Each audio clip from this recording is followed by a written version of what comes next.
Today we're going to discuss some more seller tips. This one's going to be in regards to shipping prices, shipping weights, shipping methods, and what's the best value for you on the seller end, and what's the best value for your customers on their end. So for me personally, I have pretty much 3 shipping classes that I ship with. I ship with a stamp class, which is usually 1 or 2 stamps. I usually won't ship anything more than 2 stamps. If it requires more than 2 stamps, then I usually will bump the customer's order up to the next shipping class, which I have is first class with USPS, and that's going to be under 8 ounces and under, and it's basically going to be around $2.60 to ship.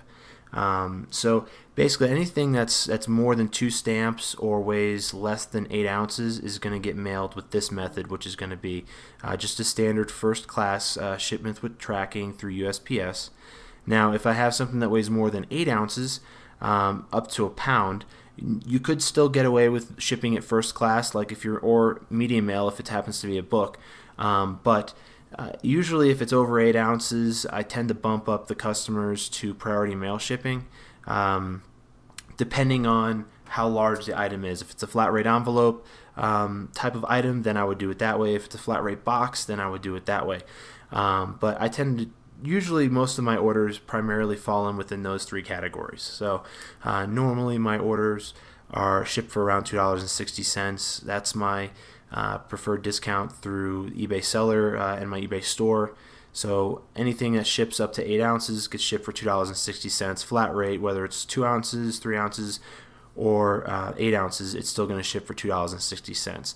Now when I first started selling on eBay, there was variable classes along the way. It was a spectrum of prices where the ounces actually mattered when you weigh your orders. But it's pretty cut and dry now. It's either it falls in 8 ounces and under for $2.60, and then after you go above 8 ounces, then it starts to get into the incremental range where each ounce costs a little more.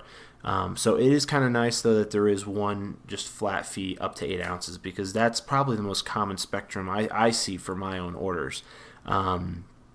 But some orders that I do sell ship in envelopes with stamps. So the stamps, obviously, the downfall with stamps is you don't have tracking. So normally I try to keep orders that are not really expensive. Anything that's going to ship for like less than $2 is probably going to ship with a stamp or 2.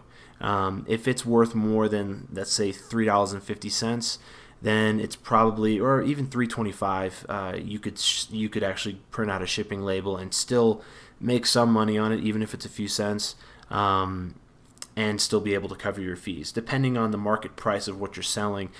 Some things are just unable to compete with certain market prices until certain entities that are in the market exit the market.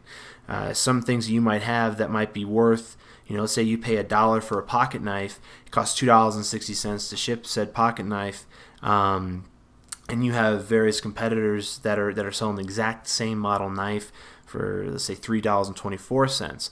Now they might have some kind of a connection in regards to how they get their shipping prices and who they're shipping through, but that doesn't mean that you shouldn't be able to sell that knife or that item for the price, to be able to at least get your sunk cost back, along with pay for your fees, pay for your shipping, and make a little bit of profit on the item.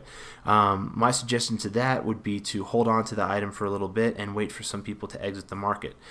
To all of our listeners and those of you who found this content interesting and want more, then hit the subscribe button and like this video. Thanks for tuning into the show.